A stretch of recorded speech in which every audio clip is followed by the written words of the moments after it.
अगर आप एक आईसीएसई के स्टूडेंट हैं तो आपका ये वीडियो देखना बहुत इंपॉर्टेंट है। आपको तो पता ही होगा कि आईसीएसई ने अभी हाल में सिलेबस को कम किया है, लेकिन आईसीएसई ने क्या कम किया है और कितना कम किया है वो हम सब स्टूडेंट्स जानते हैं। आईसीएसई ने सारे ईजियर पार्ट्स को निकाल दिया, ऑलमोस्ट ऑन एन एवरेज बात करेंगे, और जो कॉम्प्लेक्स चीज़ें हैं उसे रहने दिया। यार पैंडमिक का टाइम है, लॉकडाउन चल रहा है पूरे देश में, हम सब परेशान हैं, सब घर में हैं कि कोई भी घर से निकलना नहीं चाह रहा है। ऐसे भी टाइम पे हर एक स्टूडेंट के सर पे बहुत टेंशन है, बहुत प्रेशर है कि वो कैसे हर कुछ करेगा, उसके कब एग्ज़ाम्स होंगे, हर कुछ उसे कुछ नहीं पता। हम सब सोच में पड़े हुए हैं। और ऐसे टाइम पे यहाँ तक कि पता है, पर्सनली बात कर रहा हूँ, मेरे खुद के ऑनलाइन क्लासेस अभी रिसेंटली कुछ 1 महीने पहले शुरू हुए हैं और आज तक तो हम अपना क्लास देखे ही नहीं है इस पूरे साल में। और ऐसी अगर ईजियर पार्ट्स निकाल दिए तुमने और जो कॉम्प्लेक्स चीज़ें वो तुम रखे, तो उतने कॉम्प्लेक्स चीज़ों को समझने के लिए ना एक टीचर चाहिए होता है, एक परफेक्ट एक्सप्लेनेशन चाहिए होता है, बहुत परफेक्ट एक्सप्लेनेशन। बायो का कॉम्प्लेक्स चीज़ पर सब समझे हो, इतना कॉम्प्लेक्स चीज़ें हैं बायो। और इसी सब्जेक्ट में भी हम लोग को बहुत सारी चीज़ों की ज़रूरत पड़ती है, बहुत एक्सप्लेनेशन चाहिए होता है। जीन्स के बारे में, सेल्स के बारे में, हर कुछ पे बहुत एक्सप्लेनेशन चाहिए होता है। चलो, इस चीज़ को डील करने के लिए आप लोगों ने ऑनलाइन क्लासेस को इंट्रोड्यूस किया। हम लोग का तो 1 महीने पहले शुरू हुआ, आपका नहीं पता। ऑनलाइन क्लासेस नहीं पता है, बहुत प्रॉब्लम है। कभी वॉइस कट जाता है, कभी खुद डिस्कनेक्ट हो जाते हैं, कभी कनेक्ट ही नहीं कर पाते हैं। कभी कोई स्टूडेंट होता है ऐसे मजाक करने वाला, हम लोग जब सीरियसली ज्वाइन करते तो वो लोग कुछ किसी भी नाम से आके बस डिस्टर्बेंस क्रिएट करता है। ऐसे में हम लोग कैसे करेंगे कोप, कैसे पढ़ेंगे हम लोग? आखिर कितना हम लोग करेंगे ऐसे? आप लोगों ने कहा कि आप लोगों ने सिलेबस को कम कर दिया। एक आईसीएसई का सिलेबस ना कम नहीं, बहुत ज्यादा बड़ा होता है। वास्ट सिलेबस, एकदम एक्सटेंसिव सिलेबस होता है आईसीएसई का, बहुत ज्यादा बड़ा। कुछ चीजों की तो हमें जरूरत भी नहीं होती है, फिर भी हम वो चीज पढ़ते हैं। बहुत ज्यादा वास्ट सिलेबस है हम लोग के आईसीएसई का, और इस चीज में हम लोग बहुत प्रेशर में आ जाते हैं, बहुत प्रेशर में। हमको एक बात बता दो ना, अगर जैसे सब लोग कहता है कि तुम लोग रटो मत, तुम लोग समझो समझो समझो समझो, कैसे समझें? हमको बताओ, हमको समझाओ ना कि मर्चेंट ऑफ वेनिस के पेज नंबर 56 में कोई कैरेक्टर क्या कह रहा है, मेरे को उससे क्या मतलब है। एग्जाम में पता है क्या आता है? जैसे कोई भी रैंडम पेज है, उस पर कोई भी कैरेक्टर है और उसका कोई भी लाइन दे देगा, हम लोग को एक्सप्लेन करना है। मान लो इमेजिन, बस ऐसे कंसिडर करो कि पेज नंबर 56 है मर्चेंट ऑफ वेनिस का, और उसमें पोर्शिया कुछ कह रही है, कुछ लाइन कही। एग्जाम में सवाल आया कि तुमको उस लाइन को कौन कहा, किसको कहा, एक्सप्लेनेशन दो, उसका मतलब क्या है, कौन सा सीन है, कॉन्टेक्स्ट क्या है, कि कौन से एक्ट में कहा, कौन कौन प्रेजेंट है। क्या करेंगे हम लोग इस सब का काम क्या है? डियर ऑनरेबल अथॉरिटीज, समझाइए ना कि फ्यूचर में कोई हम लोग से ये पूछेगा कि मर्चेंट ऑफ वेनिस में ये सब चीज पढ़ के आए हो कि नहीं। समझाइए ना प्लीज। मर्चेंट ऑफ वेनिस एक नॉवेल है, उसको एक नॉवेल की तरह क्यों नहीं पढ़ाते हैं? क्यों? एक बच्चे को एंजॉय करते करते क्यों नहीं पढ़ाते हैं? समझा दीजिए ना कि कैसे हम लोग समझें, हर कुछ लाइन समझें, हम लोग हर कुछ लाइन समझें, कॉन्टेक्ट हर कुछ याद रखें। बच्चे हैं, ह्यूमंस हैं, मशीन नहीं हम लोग। समझिए ना, हमको समझा दीजिए ना कि हिस्ट्री में हम लोग क्या करेंगे जान करके अलेक्जेंड्रा क्या किया। क्लास 8 तक तो यार तुम लोग हम लोग को अलेक्जेंड्रा और बाहर की चीजों के बारे में पढ़ाते हो। 9 और 10 में हम लोग को पता चलता है ब्रिटिश आया, ये किया, हमें डिटेल में पता चलता है हम लोग को। थोड़ा नहीं जानना है यार हम लोग को अलेक्जेंड्रा के बारे में। खुद के देश में के लिए खुद के देश का चीज पढ़ाओ ना, खुद के देश का हिस्ट्री पढ़ाओ ना। हर आईसीएसई का बच्चा मेरे से सहमति जताएगा कि रानी लक्ष्मीबाई के बारे में 4 लाइन लिखा हुआ होता है, लेकिन अगर तुम क्लास 8 तक का हिस्ट्री बुक पलटाओ, देखो अलेक्जेंड्रा के बारे में चैप्टर्स पे चैप्टर, चैप्टर्स पे चैप्टर।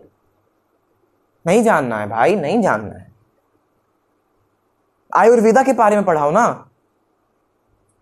अपने खुद के कल्चर के बारे में नहीं मालूम है यार हम लोग को, खुद के कल्चर के बारे में नहीं मालूम है। हद है, नहीं जानना है हम लोग को। ऐसे कह दो ना कि हम लोग कैसे समझे हिस्ट्री को। ऐसे क्या करेंगे जान के?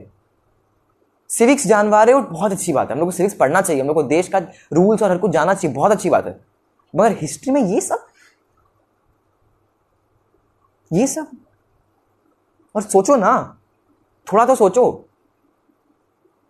इंपॉर्टेंट चीजें बताओ कि हम लोग को देश के बारे में मालूम पड़े। हिस्ट्री क्यों पढ़ते हैं? देश के बारे में जानने के लिए कि हमारे देश की हिस्ट्री क्या थी। क्या पढ़ा रहे हो? चलो हम ये भी समझे कि तुम इंग्लिश ग्रामर पढ़ा रहे हो, तो हाँ वो बहुत इंपॉर्टेंट चीज़ है। इंग्लिश बहुत इंपॉर्टेंट चीज़ है, हम लोग को पढ़ना है इंग्लिश ग्रामर, बहुत इंपॉर्टेंट चीज़ है। मगर हम लोग को अपने खुद के देश के लैंग्वेज के बारे में ज़्यादा नहीं मालूम है। कि आईसीएसई का बच्चा हिंदी अच्छे से नहीं जानता है। लिख के ले लो यार मेरे से, ये बात लिख के ले लो। नहीं जानते हैं हम लोग ज़्यादा अच्छे से हिंदी। क्योंकि पता है क्या रीज़न है इस चीज़ का?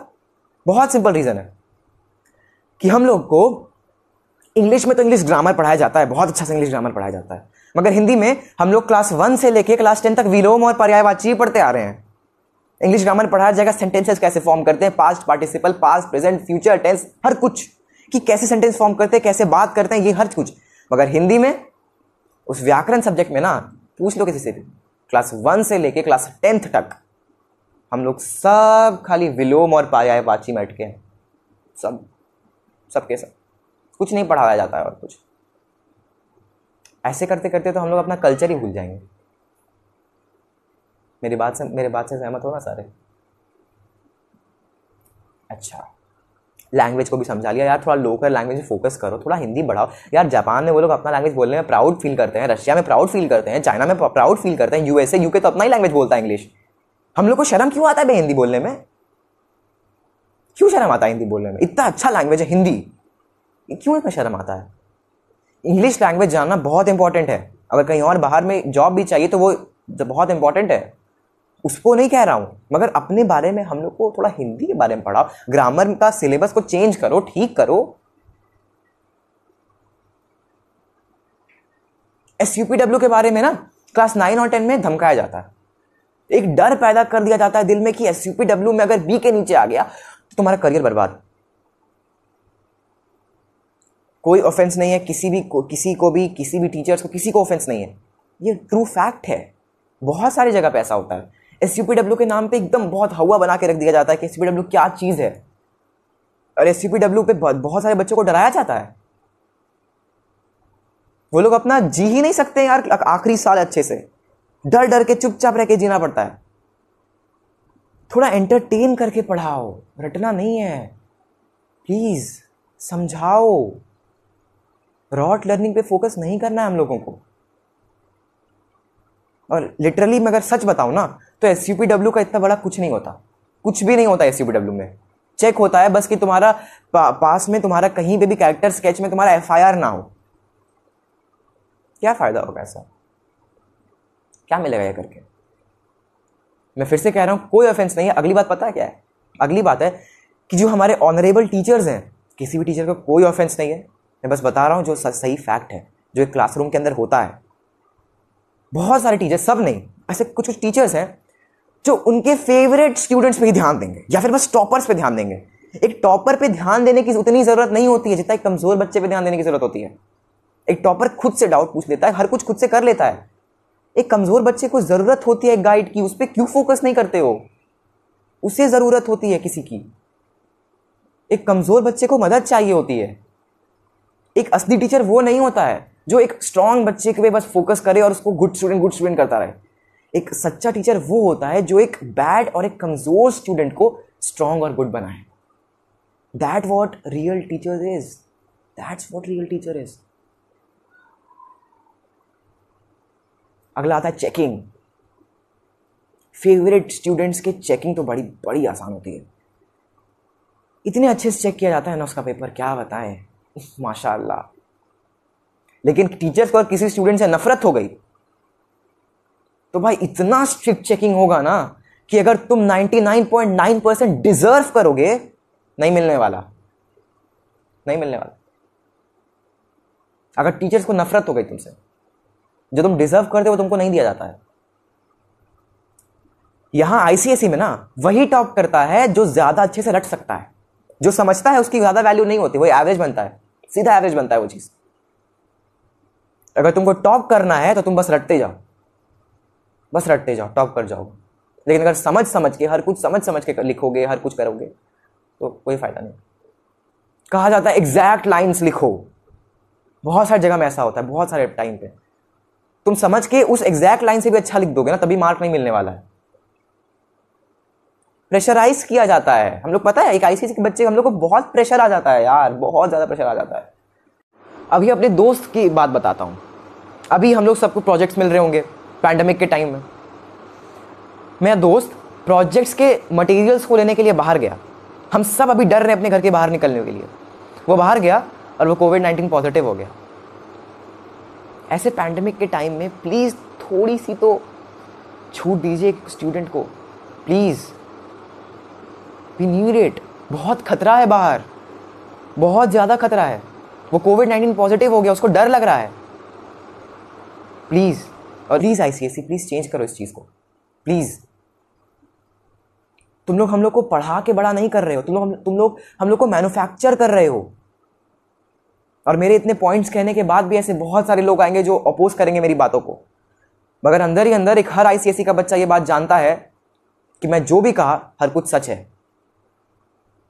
और इसलिए प्लीज एक हैशटैग चलाइए, hashtag improve ICSE for all. और अगर आपको मेरी बात पर थोड़ी सी भी सच्चाई लगी और आपको अगर मैं सच्चा लगा, तो प्लीज इस वीडियो को जितना हो सके उतना शेयर कीजिए। ये वीडियो आईसीएसई काउंसिल तक पहुंचना चाहिए।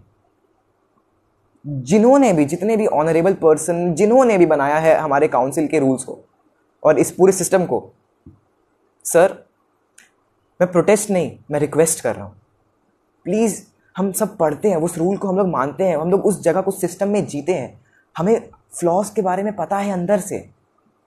प्लीज हमें मैन्युफैक्चर मत करिए, प्लीज रॉट लर्निंग पे फोकस मत करिए, प्लीज। जय हिंद, वंदे मातरम।